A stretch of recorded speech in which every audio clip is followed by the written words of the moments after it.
So, Dr. Wong, please. Okay, thank you so much for the kind introduction, and I also like to thank Dr.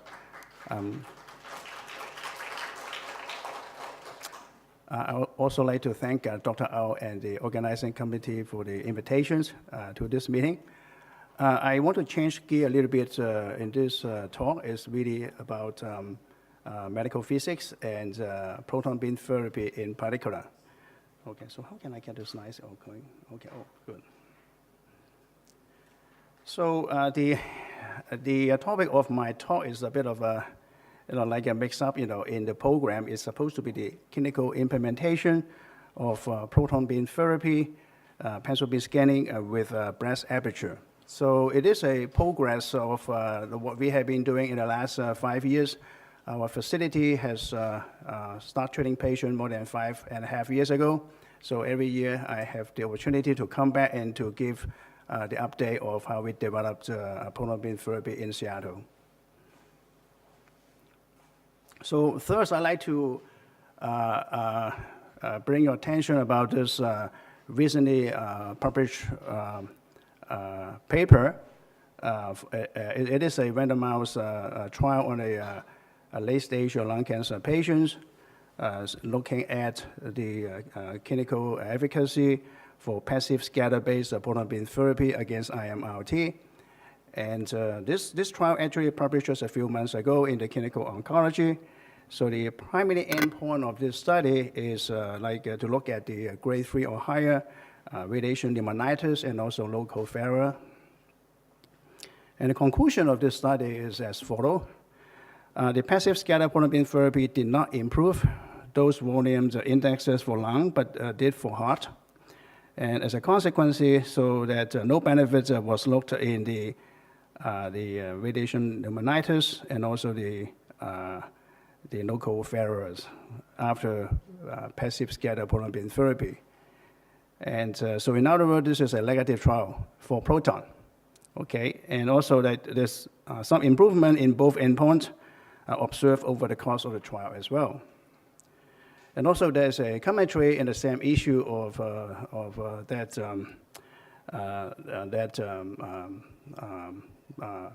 paper, this journal, and really sort of, the title was, what happened when protons beat randomization? Is there a future for proton therapy? But if you look at the result of the trial, then I sort of can stop my presentation and sort of, okay, well, there's no future for proton, okay? So is it really the case? Let's look into a bit more detail. So there are a few things that we want to note that the passive scatter-based proton beam therapy. Now, I must emphasize that passive scatter-based proton beam therapy is a bit of a older technology. So about 3-4 years ago, that pencil beam scanning start to be implemented into the clinics, and it is a paradigm shift in proton beam therapy. It's almost like from 2D, 3D in the conventional radiation therapy to switch to IMRT and VMAT. So this development from 2D to 3D to IMRT in conventional radiation therapy might take 10 to 15 years, whereas in proton, it's only happened within a couple of years. And it is a paradigm shift, and you might notice that all the new proton facility, they only have pencil beam scanning, and you can see why it is the reason. But anyway, so this study is really based on the passive scatter proton beam therapy. But if you look at the dose distribution, it's even though proton give you a very reduction, a tremendous reduction in the no-dose BAF, but if you look at the minimum dose and also the V20, they're almost the same as IMRT. So it's sort of like, in hindsight, how would you expect there will be a benefit in the endpoint of pneumonitis, right? And then the other thing is about there is a differences in maturity of technology. This trial started almost like 10 years ago, and at that time, IMRT was already at its prime. So when I was working at the William Beaumont Hospital back in year 2001, we're already using IMRT to treat patients, okay? So, sort of like IMRT was really, really mature, even at the beginning of the trial, whereas passive scatter-based proton beam therapy was still in its infancy in terms of it's a learning curve, for the physician as well as for the physicists and also dosimeters as well. And the one thing that you can actually, pick up from their result. So in the second part of the trial, there's absolutely no complications in the proton arm as compared to in the IMRT arm. IMRT continue to have occasionally radiation pneumonitis, where in the proton arm, like in the second half of the period of the trial, there was no RP. So sort of like the interpretation of the result is perhaps is a comparison of the maturity of the technology and know-how. And also that the adaptive repanning is sort of like an important process for treating lung cancer, in particular for more advanced cancers where fractionation will be like, in our facility will be 15 fractions, delivery is 60 gray. So it gives us a chance of adaptive repanning and treatment, but whereas in the proton facility, in the old day, it's extremely difficult to do adaptive repanning because of it take much longer to plan, and also the delivery can be a bit more clunky, and so there might be some inequality of adaptive treatment between IMRT and the passive scatter-based proton beam therapy. So this is almost like what I actually just highlight last year, but this is just a one-slide summary of sort of what sort of challenges in the proton beam therapy. So proton is extremely sensitive to anatomical change, and also is really require a very precise setup. Also, that's when we treat proton with pencil beam scanning, then we have to be careful about the interplay effect between the pencil beam delivery and also the tumor motion. Also, that this is also being criticized by the insurance company, in particular that they refuse to reimburse proton treatment in general in the US for some disease site because of a lack of high-level evidence. High-level evidence always means phase 3 clinical trial. So in the old day, when we implement IMRT, there's no such requirement. I think that might be not a good thing, but I think in proton beam therapy, perhaps they go a bit too far. Okay, so but having said that, there's still indication and disease sites. Basically they are really happy to support proton like pediatric and irradiation ocular patients and so on. Also, that one of the challenges in proton beam therapy is the dose calculation algorithm. It used to be, and I think still is the case, that using pencil beam dose calculation algorithm in proton beam therapy. So challenging for that is, in some scenario, it might not be accurate enough. And also the RBE effect or the radiobiological effectiveness effect in proton beam therapy. So these are all the challenges, or maybe sort of like at the surface of the devil in the detail in proton. So the advances or mitigation, at least in our facility, to deal with these challenges in proton beam therapy, basically using robust optimization and adaptive planning. So if there's anatomical change or tumor shrinkage or tumor response or the patient lost weight or whatever, then using pencil beam scaling, it allows us to actually adapt a new plan very quickly. And also the uncertainty in the setup and other things we can build in the planning process. So we can use robust optimization process. It's not like the photon where the PDV concept is widely used, but in proton, the PDV concept is not exactly equal to the photons, conventional photon therapy. But the good thing then is in our in our planning system, we can actually incorporate those uncertainties during the optimization process. With regard to the interplay effect, we actually, typically, we can use volumetric repainting. So while the patient's on free breathing, we can just deliver the dose with the volumetric repainting to mitigate the interplay effect. I'm not going to touch the detail of this mitigation strategy, but this is what we normally do. But with the tumor motion, say more than 1 centimeter, then we will basically use breath hold technique. So typically, it's ask the patient to hold their breath while we deliver the proton beam. Also, that for the requirements of high-level evidence, our facility participate at least 10 randomized clinical trial, and that is the way that the field is moving, because that's the requirement of establish a high-level evidence is very important, in particular in the value-based medicine that we are in. With regard to the dose calculations, we already implement Monte Carlo. We validate it in our facility, and this, last year I presented the result. But so we are using Monte Carlo not for every single patient, but at least for 3 disease sites, namely breast, head, neck, and also lung. But because of we have Monte Carlo now, so that it'll give us the opportunity to implement Aperture. So this is the main theme of this talk, sort of like, with the accuracy achieved by Monte Carlo. So now we can actually deliver pencil beam scanning with Aperture from some disease site. With regard to the uncertainty in the RBE, so at this point in time, all facility still using a factor of 1.1. Everyone know that it's not 100% correct, because at the end of the range, the RBE, depending on different endpoint, it can be quite different. It can be higher than 1.2 or 1.3. But at this point in time, we actually still use 1.1.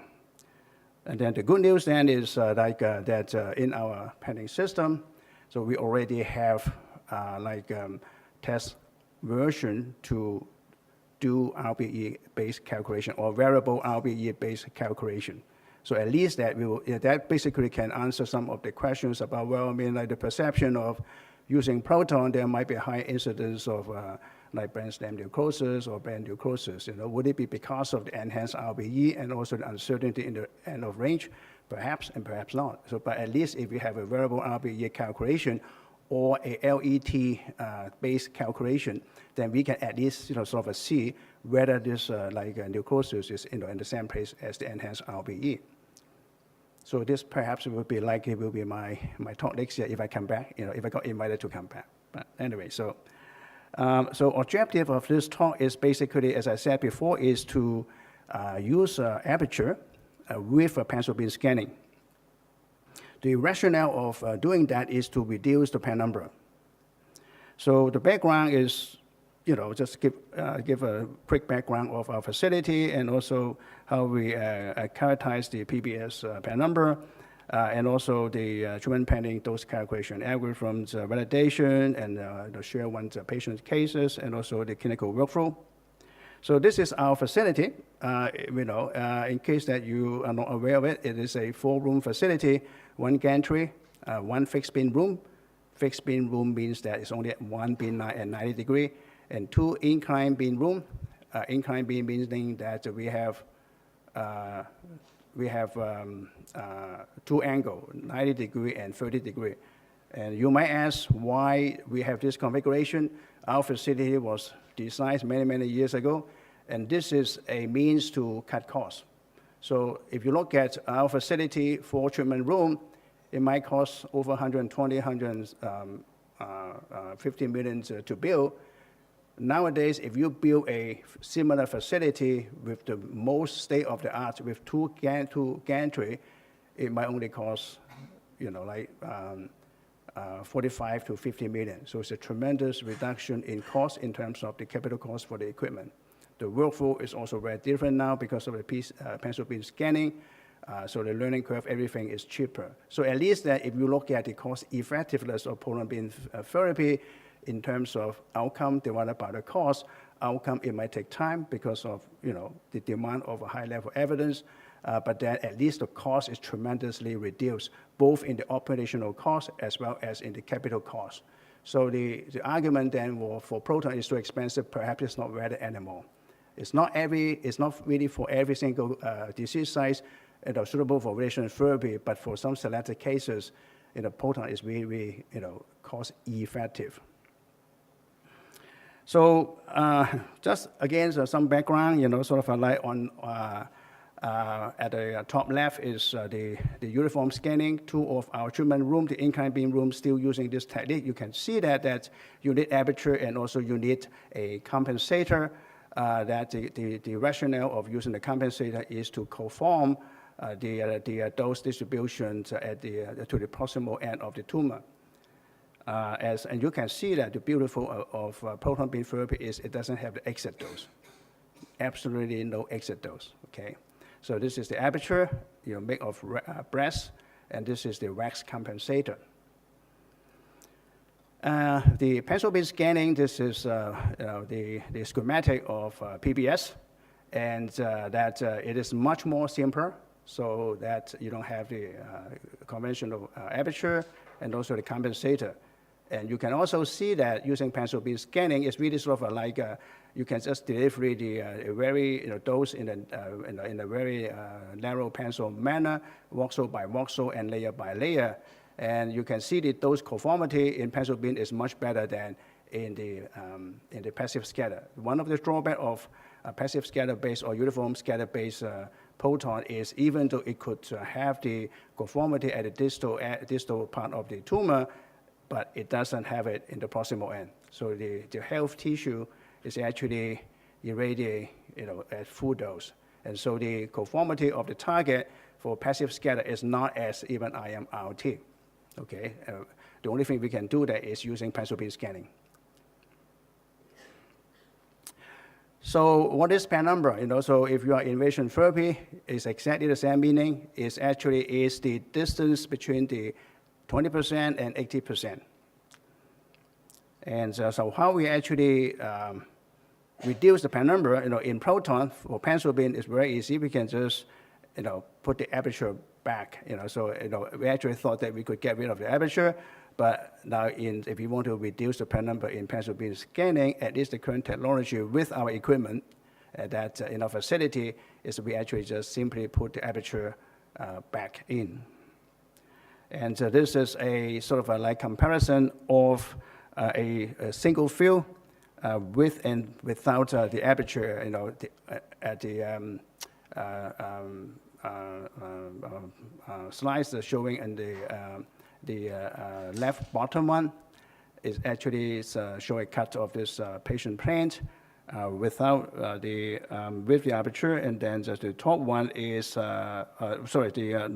bottom one is without aperture. The top one is with aperture. So you can see that if you look at the profile, it's actually got reduced with the aperture, and this is showing that that if you add the aperture in for this particular cases, this will be the extra dose that you could reduce.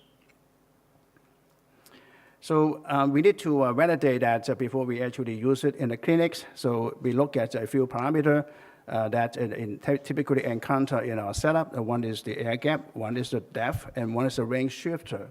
You may ask, what is a range shifter? Now, for our pencil beam delivery, our equipment can deliver the pencil beam from a depth of 7.5 cm to about 32 centimeter deep.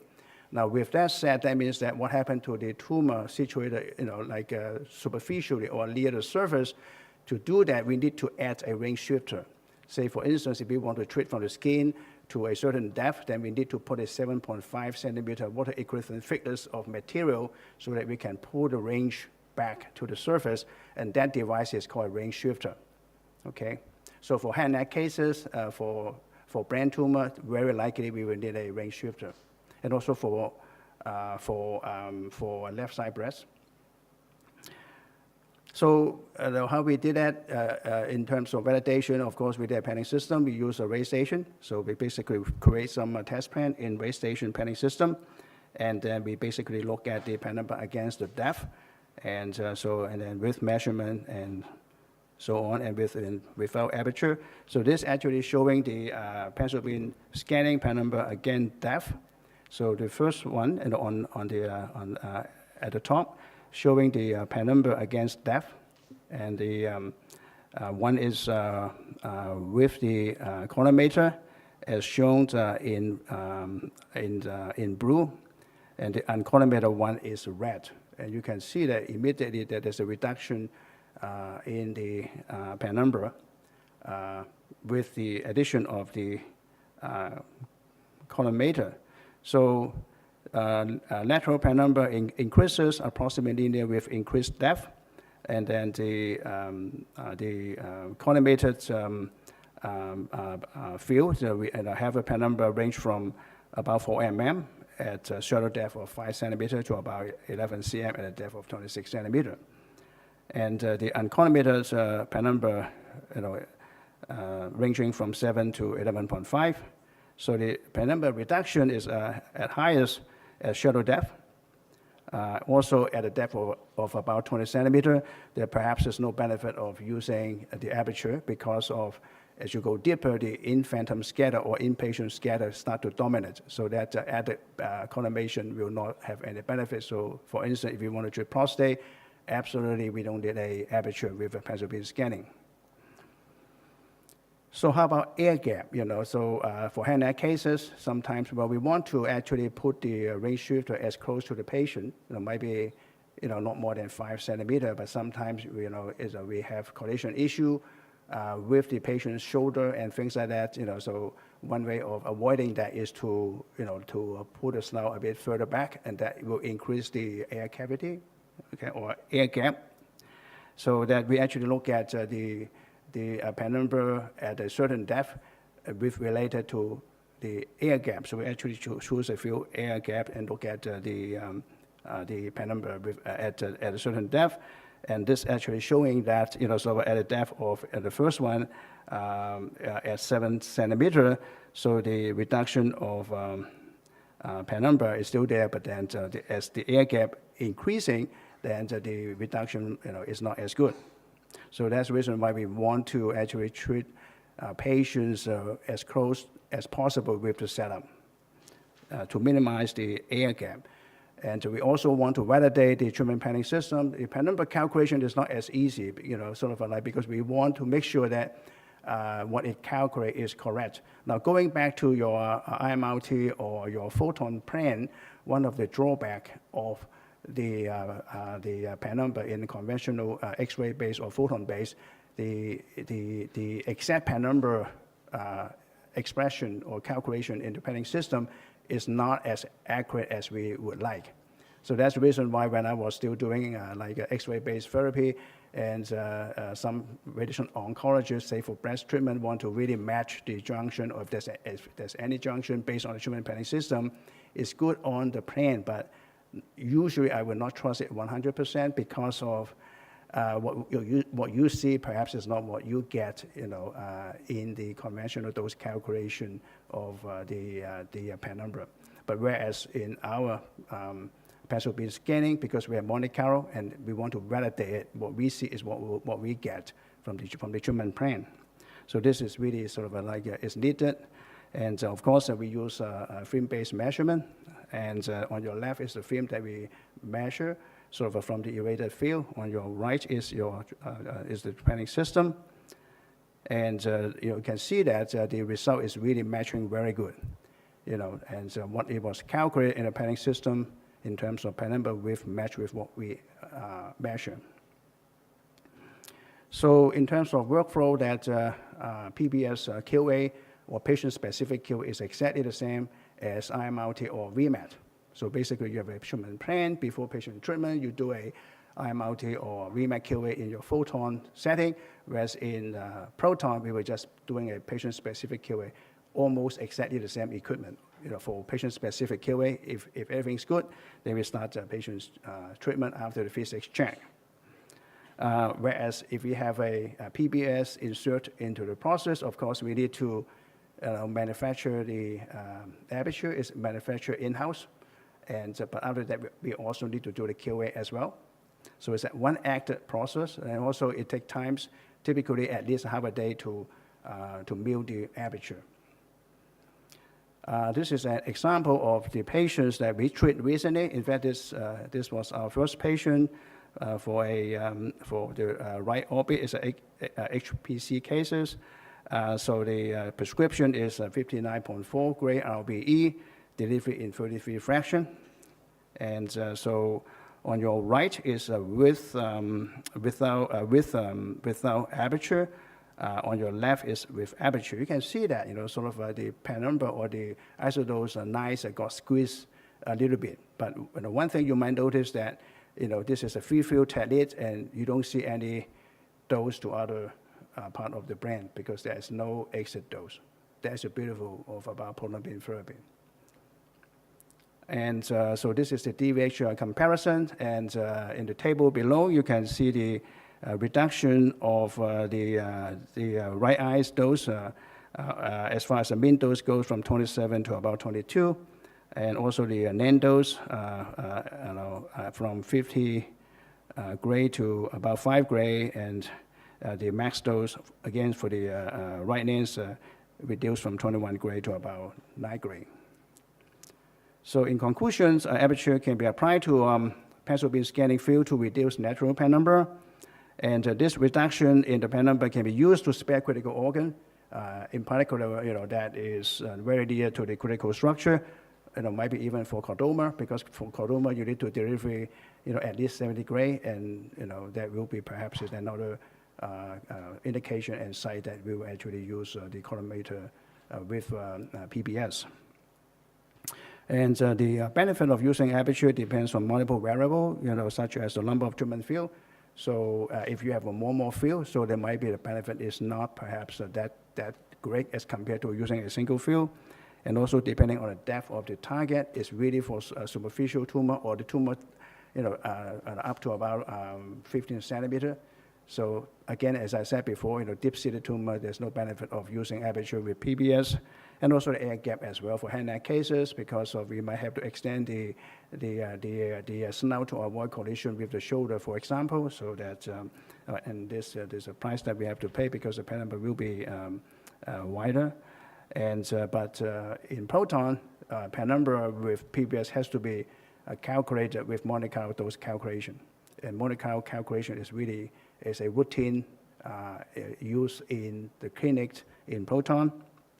And also, we need to weigh the benefit again, the workflow challenges, because, as I said before, you actually have to mill the Aperture, you do QA for the Aperture as well, and also doing patient setup, you have to insert the Aperture in, so it's not as smooth as in cases without Aperture, but still, if that is benefit to the patient, then we should do that, okay? So I'd also like to acknowledge the work from my colleague, in particular Dominic, is the lead of this project. I'd like to thank you for your attention. Thank you. Thank you, Dr. Wong.